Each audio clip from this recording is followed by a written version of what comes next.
What are y'all doing? This is Cliffgoat, aka the boy KP, straight from the LV. As all of you know, the Xbox One and PlayStation 4 are releasing in North America this holiday season.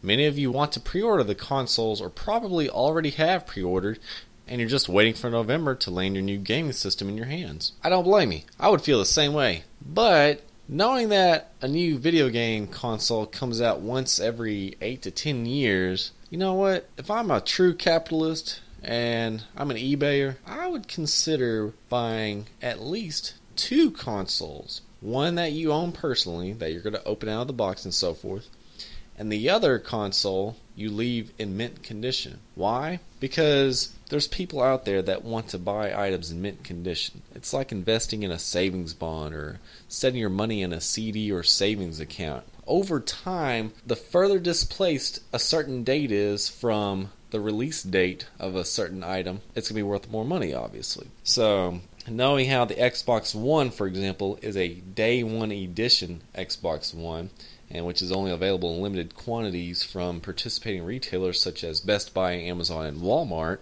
it's safe to say that the Xbox One will not be available for pre-order for the Day 1 edition for very long. There's no telling when the quantities will, quote, sell out. Therefore, if you have the cash on you right now, I would suggest going ahead and buying 2 of them. I mean, I know we don't have $800 or $1,000 to buy a certain game consoles, depending on who you are. I mean, it's $400 a piece for a PlayStation 4 and $500 a piece for the Xbox One. But if you're able to pull it off, I would say go ahead and try to do it, because you know there's going to be someone out there that will want a Day 1 Xbox several months after release when they're not even available anymore. And as you know, historically, with video game consoles, there's always some caveat that a launch edition video game console has. Let's take the Xbox 360, for example. I mean, we all know that the Xbox 360 had some, let's just say, hardware modifications you can do to it to do certain things. And you probably know what it is, but I'm not going to elaborate on that in this video. But anyway, this hardware modification that you could do to the Xbox 360 was fixed in future editions of the Xbox 360 over the next several years, and the hardware modification is not as easy to do on the more current Xbox 360s like the Slims as they were back then.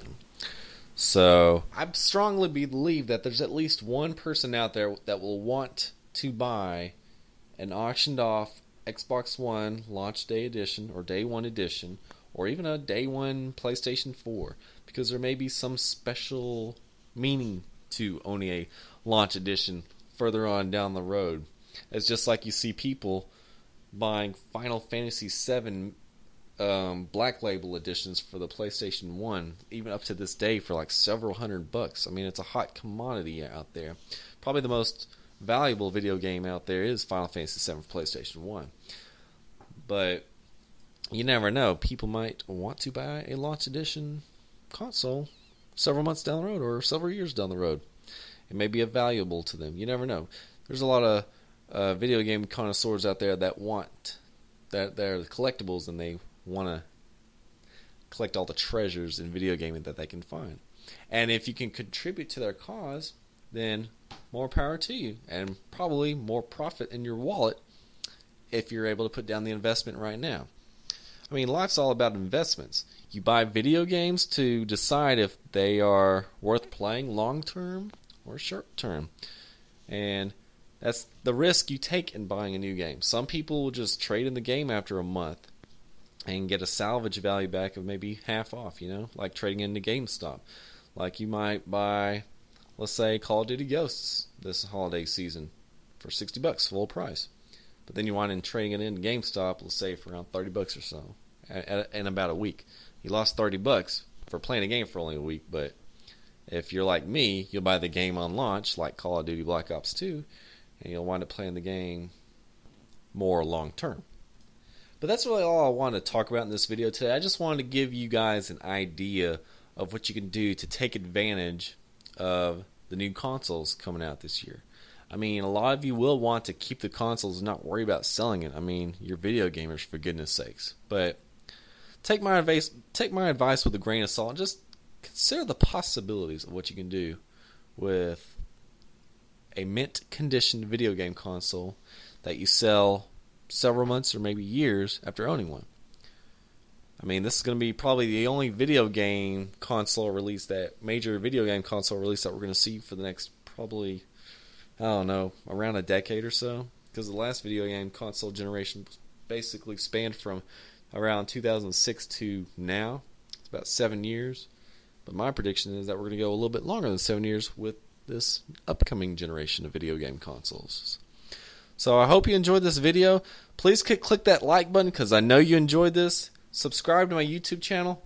Follow me on Twitter at cliffgoat. I hope you guys enjoyed my 27-1 beatdown on Hardcore Team Deathmatch on Black Ops 2. Adios.